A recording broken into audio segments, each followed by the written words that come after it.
Ce passage des mémoires du prince Harry est l'un de ceux qui ont fait le plus jaser, le moment où le jeune homme explique comment il a appris la mort de sa grand-mère, sous-entendant clairement que sa famille aurait volontairement omis de l'en informer.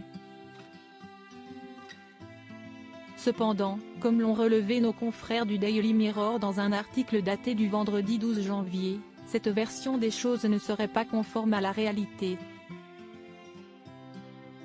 En effet, l'expert royal Robert Hardman est sur le point de sortir un nouveau livre, Charles III, New King, New Cour, The Inside Story, Charles III, Nouveau Roi, Nouvelle Cour. Les coulisses de l'histoire, dont des extraits ont été publiés. Et ces derniers viennent contredire la version du prince Harry, son père aurait bel et bien cherché à le joindre ce jour-là.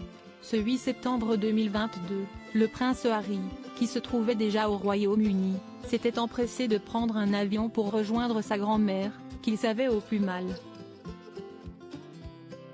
Dans son livre Le Suppléant, il décrit ainsi la façon dont il a appris la mort d'Élisabeth II. Quand l'avion a commencé à descendre, j'ai vu mon téléphone portable s'allumer. C'était un message de Meg, appelle-moi dès que tu as ce message. J'ai aussitôt consulté la page internet de la BBC, ma grand-mère venait de mourir. Mais à en croire Robert Hardman, il serait tout à fait injuste de blâmer le roi Charles III de ne pas avoir immédiatement prévenu son fils cadet.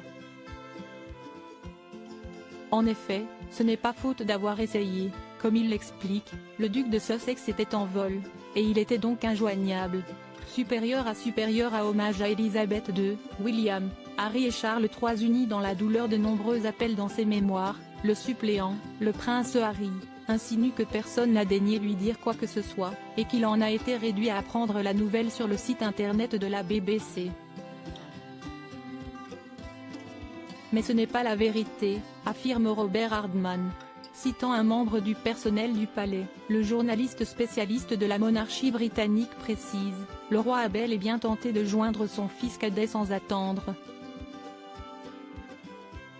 De nombreux appels ont été passés pour tenter de le joindre, mais aucun n'a abouti, car le prince Harry se trouvait en plein ciel.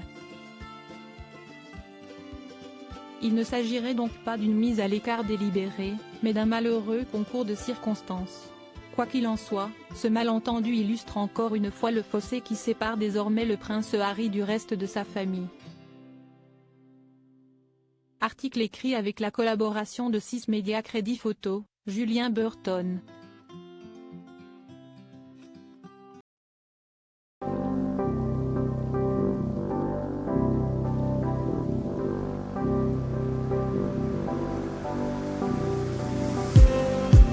Just need